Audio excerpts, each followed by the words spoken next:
Welcome back. All right, 6 games to review tonight. If you're looking for a review of Chicago, Detroit, or LA and Pittsburgh, that's already on the channel.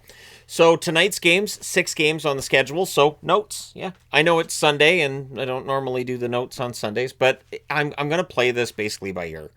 If it's not too busy, sure, I can still do the notes. So we'll go ahead. We'll start things off with the very noteworthy game of Carolina and Toronto. So it's Bussey versus Hildeby. It was a Hall of Fame game, so all the Hall of Famers to be inducted have been inducted, and the only one missing was McGillney. And what's interesting with Toronto games this weekend is first last night's game against Boston. Now this one, not only did they start late, but these games were slow. I'm not sure. I'm not sure if that's something that is in Toronto's game now. Like we always talk about the Islanders, how the Islanders games are always fast. A lot of whistles in the Toronto game. Something that I've noticed with Washington games as well. Lots of whistles, lots of stoppages. Anyways, Canes press at 2 minutes. Ehlers has a one-timer that's blocked, but Toronto would open the scoring. At 5:02, it's Nylander deking around Bussey on a fast break. The assist to Nyes and Riley. Toronto with the lead, and all the coaches high-fived each other because this was clearly a set play. They were very excited about that. Carolina saw that. Shots are 2-0 Toronto at 6.5 minutes. Hall has a net drive chance that's held. The Canes would draw a power play, and they score on it at 8:34. Aho, who now has goals in back-to-back games, he scores on the power play from Ehlers and Miller. So again, Nick Ehlers starting to produce now. It's a 1-1 tie. Aho has a one-timer that's held as the Canes press. The shots are 10-2 for Carolina with 8.5 minutes left. They clearly saw that celebration. And then at 14:30, Jarvis wires one from the left circle on a rush. Svechnikov and Nikishin with the assists. Carolina with their first lead of the game at 2-1. Ekman Larson would exit to the locker room. He would come back, though. And at 15:31, Toronto ties at Tavares. Buries a rebound. This was his 1,200th game tonight, so he does it in style. He gets his, 503rd goal? The assist to Robertson and McMahon. The Leafs then look for the lead with 2:12 left. Toronto draws a power play, and they score on it at 19:01. Nylander with a one-timer from the left circle makes it 3-2 Toronto. Tavares and Matthews with the assists. Things get punchy at the horn, and Legault ends up landing his hand on the skate of Nick Robertson, and there was a lot of blood. So if you're squeamish, you may not want to look at that footage, but I put right there, don't punch a skate, which he didn't. Initially, I was like, did he punch a skate? Well, fighting a guy, and then Robertson skates there. But either way, we go to the second period. OEL is back. Legault was not, and that looked like a pretty serious cut. So he's probably going to miss, I would say, at least the next game, I would think. But Carolina, very used to having defensemen injured. Canes had a 4-on-3 power play because the period starts 4-on-4, and then they draw a power play. Svechnikov has a wrister that's held. Toronto does kill off that power play. We get a post for Blake. The rebound's cleared. Then there's a post for Carrier as well. So this game could have been ugly if it wasn't for the posts. McCabe has a screenshot that's held. Svechnikov's denied on a fast break. Shots are 5-1 Carolina at 6.5 minutes. We get a post for Walker on a rush. So that's 3 posts that I've got on the board in the second period. Canes go back to the power play. That's killed off. There's a press by Carolina with 9.5 minutes left. But at 11:03, Matthews buries one from the side of the net. Gives Toronto a 4-2 lead. McCabe and Nyes with the assists. Ehlers is robbed on a breakaway. The Canes press with 4.5 minutes left. And then at 16:51, it's a point shot that just fools Hildeby. Walker scores it from Carrier. I wanted to give him the benefit of the doubt of a screen, but didn't look like there was a screen either. Just flat out fools him. 2:13 left. The Leafs get a power play. That's killed off. It's 4-3 Toronto after 2. Third period, 3 minutes and 20 seconds in. Hall buries one. Blake and Stankoven with the assists. We suddenly have ourselves a 4-4 tie. Riley then has a net feed that's blocked. The Leafs draw a power play. That's killed off. The Canes then get a power play themselves. So Toronto returns the favor. They kill that off as well. The shots with 8 minutes left are 14-2 for Carolina. 14-2. And then at 12:13, so right after I wrote this, the 15th shot goes in. Stankoven, it's a wrister from the left circle on a failed clear by Toronto. Miller and Ehlers with the assist. So Ehlers with a couple of helpers tonight. Stankoven with a goal to go with his assist earlier. Carolina has a 5-4 lead, and they worked for it. Canes press for another. Leafs are stuck on 2 shots. Goalie pull happens with 50 seconds left. Would have been a lot earlier, but Carolina was pressuring. They weren't giving them the chance to pull the goalie, And Nyes then has a near miss in close in the closing seconds. Carolina holds on. They win this one 5-4. Your shots on net favored Carolina the whole way. 12-10 in the first, 13-8 in the second, 22-2 in the third. Final shots are 47-20 for Carolina. This wasn't close. The score was. The game wasn't. Power plays 1-for-4 for Carolina, 1-for-3 for Toronto. The hits 21-13 for Toronto. Bussy saved 16 out of 20. Hildeby was fine, just 42 saves on 47 shots. Carolina just had a ton of opportunities. All right, moving along. Utah and Ottawa. So Vanacek versus Marilainen. Utah had the only shot on net 3 minutes in. Kind of a quiet start to this one. Sens press at 3.5 minutes. They're kept to the outside. Perron has a turnover chance. That's held. By the time we get to 7.5 minutes, Utah's actually leading in shots 6-2 over the Ottawa Senators. We get 2 minutes of 4-on-4. Keller's denied on a turnover. Sanderson has a one-timer. That's kicked aside. And then at 13:59, Ottawa opens the scoring. It's Ridley Gregg burying a loose puck behind Vanacek. Dylan Cousins with the assist. It's 1-0 Ottawa. Mammoth draw power play. That's killed off. And then at 17:33, so not that long after the power play's done, Keller goes 5-hole on a rebound off of a net drive. Sergachev and Vanacek with the assist. So Vitek Vanacek with an assist tonight. We have a 1-1 tie. The Sens do press to close it out, but it stays 1-1 after one. Second period. Get a power play for Ottawa. That's killed off. Shots are only 1 apiece, 4.5 minutes in. So the first and second period, both kind of quiet starts to them. Mammoth press at 5.5 minutes. Gunther's denied. The rebound's cleared. And then at 7:13, Spence with a one-timer from the high slot gives Ottawa the lead back at 2-1. The assist to David Perron. Utah presses with 9 minutes left. The Sens get pinned down. Some long shifts, but it doesn't cost them. And then at 15:52, they add to their lead. Nick Cousins buries a wraparound. Dylan Cousins with the assist. Ridley Gregg with the other helper. So at 15:52, it becomes 3-1 in favor of Ottawa. The Mammoth press are kept to the outside. And then at 18:56, Utah scores to make it 3-2. Schmaltz buries a net drive. Cooley and DeSimone with the assists. And that is your score after 2, 3-2 in favor of Ottawa. Third period, Utah scores. There's a goalie interference challenge for it. And sure enough, that goal comes off the board. Sens nearly score the next shift, but they don't. Ottawa presses at 3 minutes. And then at 3:46, it's a point shot that's tipped in. Amadio has a 4-game goal scoring streak. Yep. 3:46 in. He scores from Shabbat and Spence. So Jordan Spence had himself a good game, goal and an assist tonight. 4-2 lead for the Senators. The Sens press at 5 minutes. Perron's denied on a turnover. Carcone has a wraparound that's held. Some pushing there.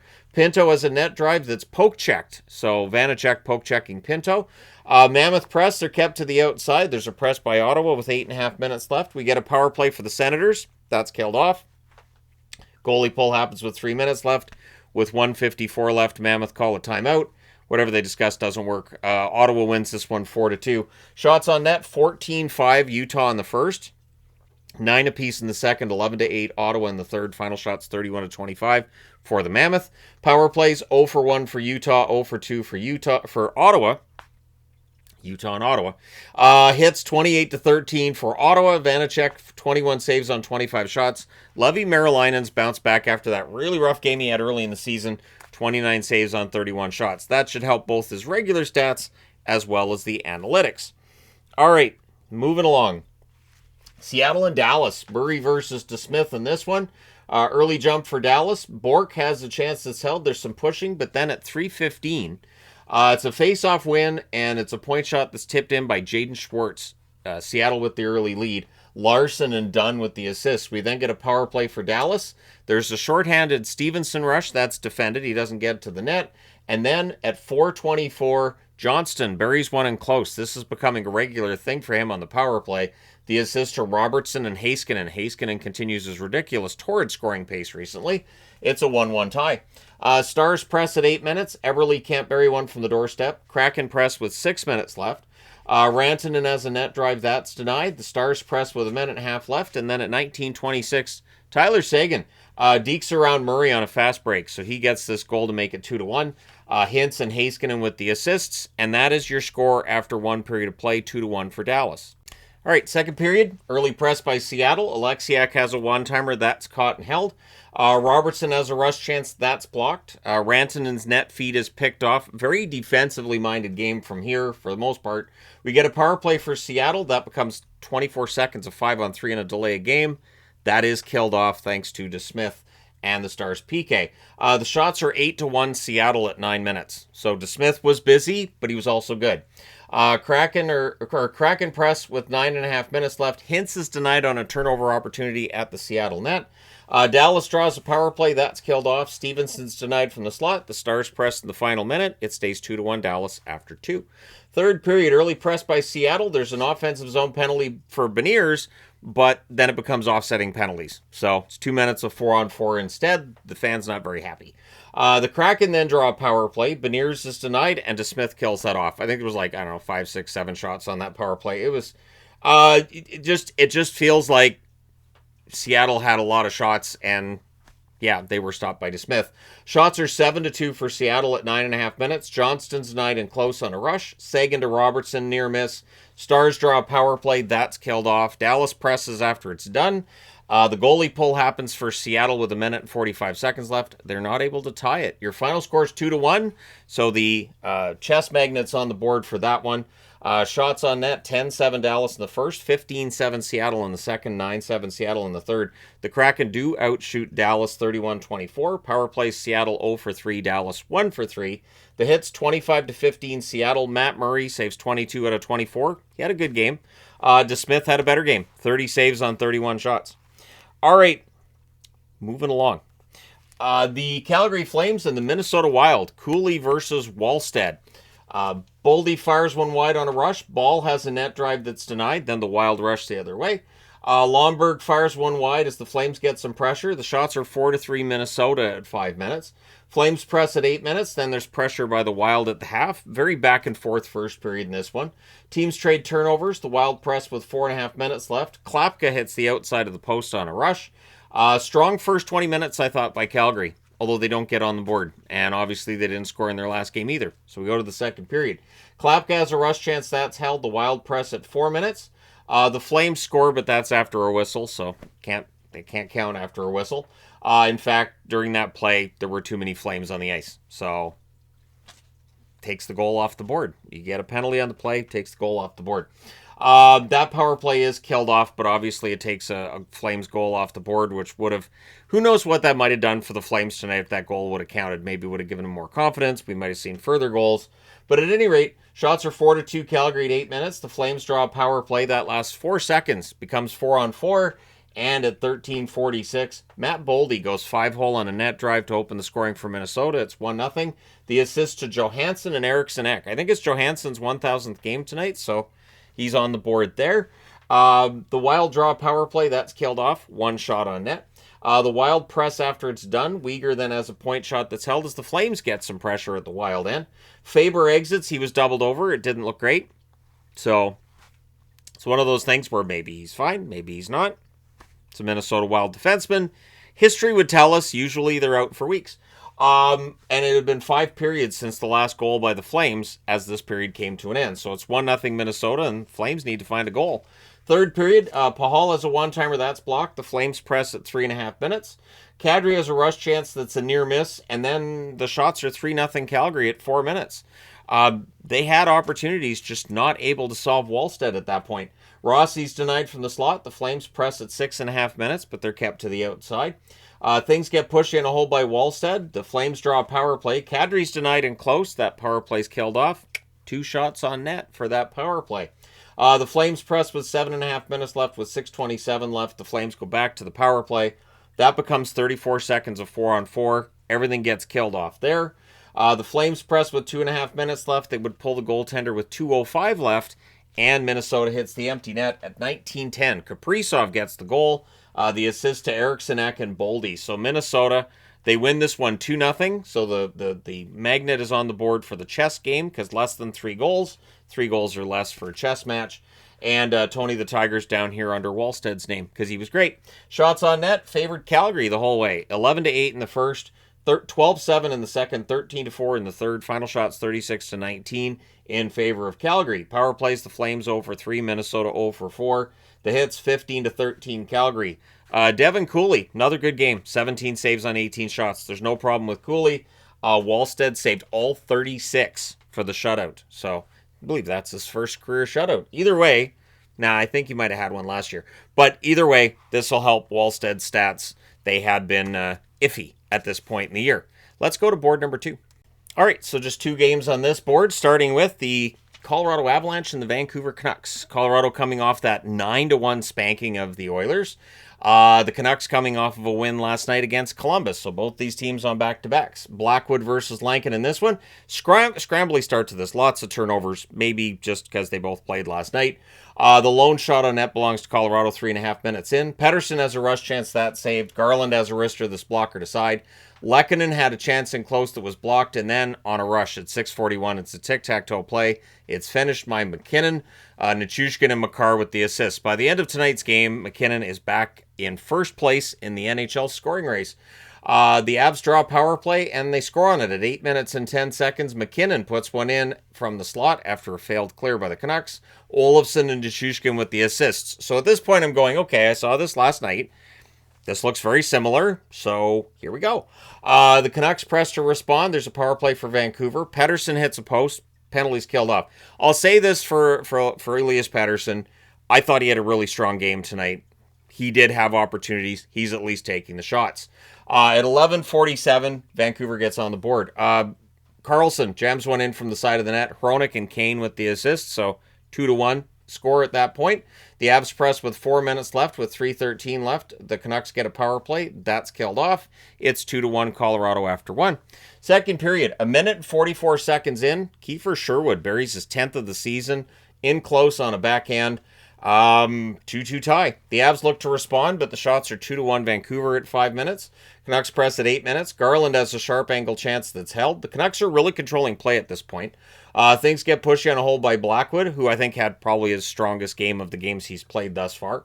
Power play for Vancouver. Pettersson's denied. Blackwood holds. Power play's killed off, but it had opportunities. Shots are 9-2 for Vancouver with 7.5 minutes left. With 3:57 left, the Canucks go back to the power play. That's killed off. Olofsson then has a wrister that's saved and cleared. The Avs press in the final minute, and it's 2-2 after 2. Third period. There's an early press by the Avs that leads to a goal. 28 seconds in, Lehkonen tips one in for the lead. Burns and McKinnon with the assists. The Avs press at 2 minutes. The shots are 4-1 for Colorado at 5 minutes. Carlson fires one wide from the slot. The Canucks press at 6 minutes. We get a power play for Colorado, and it leads to a shorthanded marker. Drew O'Connor, who's red hot right now, he roofs it on a rush at 7:26, so the shorthanded goal ties it, and then most importantly, the Canucks do finish the kill. The Avs still go back to the power play, and they score on this one at 9:47. It's Lehkonen bearing a rebound, Natchez and McKinnon with the assists, so we have a 4-3 lead for Colorado, and it stays that way for a while, but with 3:17 left, the Canucks get a power play, and at 16:59, they tie it again. It is DeBrusk tipping in a net feed, Besser and Hughes with the assists. We have a 4-4 tie. It would remain that way. We go to overtime, and it's the only game that goes to overtime today, so not a lot of overtime this weekend. And the Avs controlled early. The Canucks never did get the puck. Pettersson blocks a Makar net drive, and then at 1:08, the initial shot was kind of bobbled by Lankinen, and Brindley ends up burying the rebound. So it's a goal that's going to happen. It's not a big deal. The Canucks lose this one in overtime 5-4. Shots on net, 16-9 Vancouver in the first, 10-7 Vancouver in the second, 15-7 Colorado in the third, and they got both shots in the overtime, including the shot that matters. Both teams had 33 shots in this game. Power plays, Colorado 2 for 3, Vancouver 1 for 5. The hits 18-10 for Colorado. Blackwood 29 saves on 33 shots. Lankinen 28 saves on 33 shots. All right. Last game of the night, Winnipeg and Anaheim. Comrie versus Dostal. Early jump for Anaheim. The Jets press at 2 minutes. They don't get shots out of it. Shots are 3-0 Ducks at 3 minutes. Strong forechecking by Anaheim as well. Jets press at 6 minutes. Dostal ends up holding on to get a change there. And then at 7:18, Seneca roofs one from the slot to make it 1-0 Anaheim. Gauthier and Hellison with the assists. Jets then draw a power play. That's killed off. Just the one shot on net. Winnipeg goes back to the power play. That leads to a shorthanded 3-on-2 where Carlson's shot is held. That power play's killed off as well. The Ducks are fast. The Ducks are very fast as a team. The Ducks press with 3.5 minutes left. Then with 1:45 left, Anaheim goes to the power play, and they score on it at 19:03. Carlson with a one-timer from the left circle. The assist to Terry and Kreider. So there's Kreider on the board again, and it's 2-0 Anaheim after the first. Second period. Gauthier denied on a rush. Carlson fires one wide on a rush as well. Shots are 4-1 for the Ducks 3.5 minutes in. McTavish hits a post on a rush. So that speed is just, it's wave after wave after wave of Anaheim attack. The Jets press at 4 minutes, and they would score at 4:22. Connor puts one past the screen 5-hole. Morrissey and Scheifele with the assists, so we have a 2-1 score. Ducks look to respond. We get a power play for Anaheim. That's killed off. The teams trade rushes. Scheifele has a net feed that's picked off. And then at 11:48, Seneca, his first 2-goal game in his career, he buries a rebound from the doorstep, restores the 2-goal lead at 3-1. The assist to Gauthier and McTavish. So Gauthier taking a break from the goals tonight and getting himself some helpers. Jets draw a power play. It was killed off. Not even a shot on net on that one.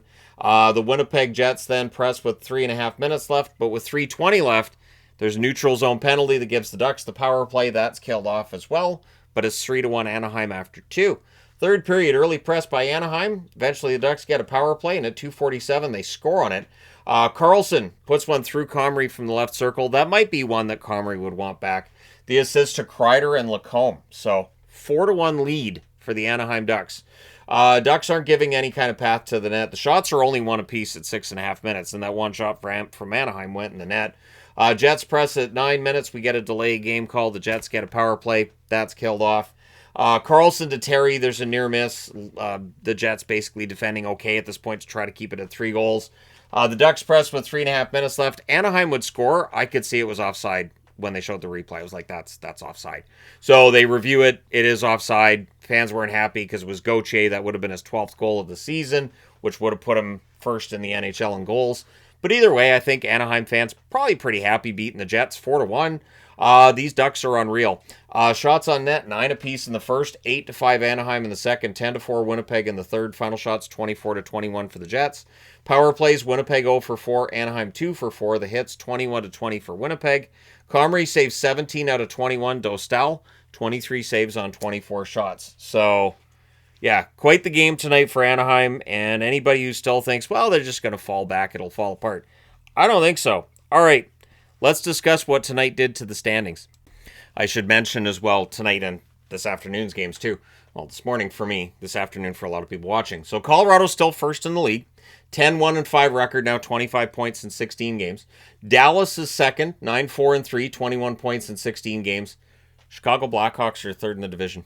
Yep, 8-5-3, 19 points in 16 games. Yes, Winnipeg has a game in hand on them, but Winnipeg just went 0 for California. Anaheim is still first in the division. In fact, they opened up a 5-point lead on Vegas. 11-3-1 record, 23 points in 15 games. They're only 2 points behind first place Colorado in the entire National Hockey League. Man, Seattle with the loss tonight. They are now the same points as Vegas, but Vegas has that game in hand now. So 7-4-4 record for Seattle. Winnipeg is the number 1 wild card at 9-6, 18 points in 15 games. Utah 9-7. They are sliding, 18 points in 16 games. They need to get things together. The LA Kings just below the playoff line, 7-5-4, 18 points in 16 games. Then San Jose. Minnesota, 7-7-3, 17 points in 17 games. Even though Minnesota hasn't looked that good, they're still 500, so watch out for them. The Canucks also 500. They get the first overtime loss point of the season for them. 17 points in 17 games with a record of 8-1. The Oilers dropped down. Nashville, St. Louis, of course, none of them played today. Calgary did. They lost. They're 4-11-2 now, 10 points in 17 games. We go to the Atlantic, and it's Montreal, Boston. Ottawa is now third in the Atlantic, 8-5-3 record, 19 points in 16 games. Carolina's first in the Metro. That's right, 11-4, 22 points in 15 games. It bumps down New Jersey. Pittsburgh, 9-5-3, so they have 21 points in 17 games. Tampa's the number 1 wild card at 8-5-2, 18 points in 15 games. Philadelphia, 8-5-2, 18 points in 15 games for them as well. Detroit has fallen out of the playoffs. Yep. Detroit is sitting outside a playoff spot right now. 9-7, 18 points in 16 games, the same record as Utah. Both teams really strong starts, and they both kind of frittered that away. Toronto 8-7-1, 17 points in 16 games, so they're outside the playoffs right now. Could be back tomorrow. If they played tomorrow, I don't think they do. The Islanders 7-6-2, Rangers, Washington. I don't think any of these teams played. No, so everything else stays the same in the East. A lot of Western teams that played today. Interesting races right now. Let me know your thoughts in the comments section below. As always, hit like and subscribe in the event you may not have done so already. And how about those Ducks? Like, this is not the kind of, like, I knew they'd be better, but not that. That's just, I have a feeling that if we were going to Anaheim now, we probably wouldn't get comp tickets like we did the last time we went to Anaheim when the building wasn't at capacity. I have a feeling that the excitement in Anaheim's probably a little bit higher right now than it was back then. And good on them. Honestly, good on them. Having met as many Anaheim fans as I have over the years, it wears down my hatred of a team. It really does, and I don't appreciate it. Anyways, thank you guys so much for watching, for all your support. Hit like and subscribe in the event that you may not have done so already. Thank you guys so much for watching. Without you guys watching, wouldn't be much point in me in here doing these videos. I would still make videos if I didn't have, like, you know, a big following. It'd be a hobby. I would still do what I'm doing. So that's when you know that you like your job, is when it's something you would still be doing even if you didn't get paid for it. Anyways, thank you guys for all your support, as I stated, and I will talk to you again tomorrow.